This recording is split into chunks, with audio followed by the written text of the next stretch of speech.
السلام عليكم ورحمة الله وبركاته. ازيكم يا حبايبي؟ عاملين ايه؟ يا رب تكونوا بخير. عندي مفاجأة جامدة جدا هقول لكم عليها في اخر الفيديو، بس كملوا معايا الفيديو للاخر. بما ان بقى النهاردة المطر مال الشوارع كده والجو تلج، والتلج نازل من السما كده والجو جميل وحر. فقلنا نعمل ايه بقى؟ شوية رز بلبن.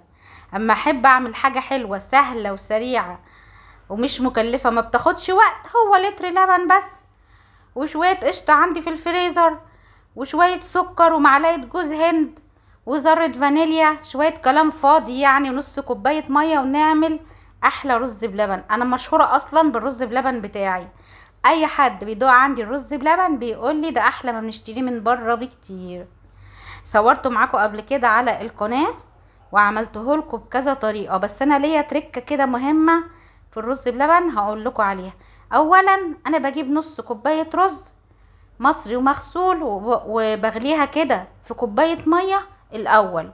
اما الرز يقرب يستوي بنزل عليها بلتر اللبن وبخليه يغلي، واروح جايه بقى طافيه عليه النار وسايباه ساعة ساعة ونص كده.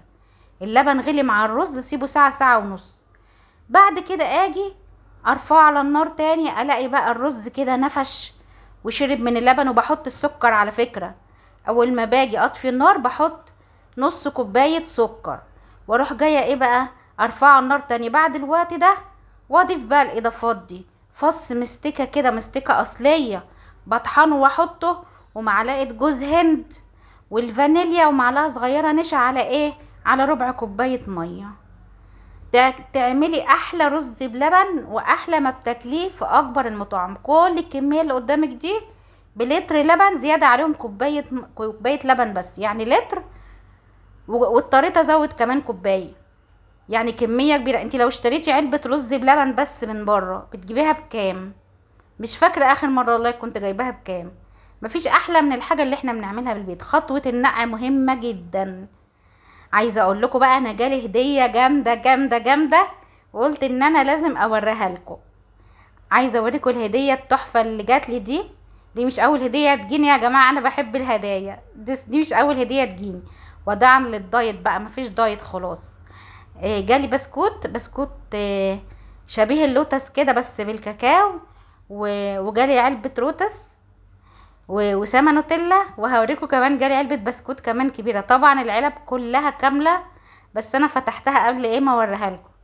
ريحتها تحفة بصراحة. انا اول مرة اجرب النوع ده بصراحة، بس كان حلو.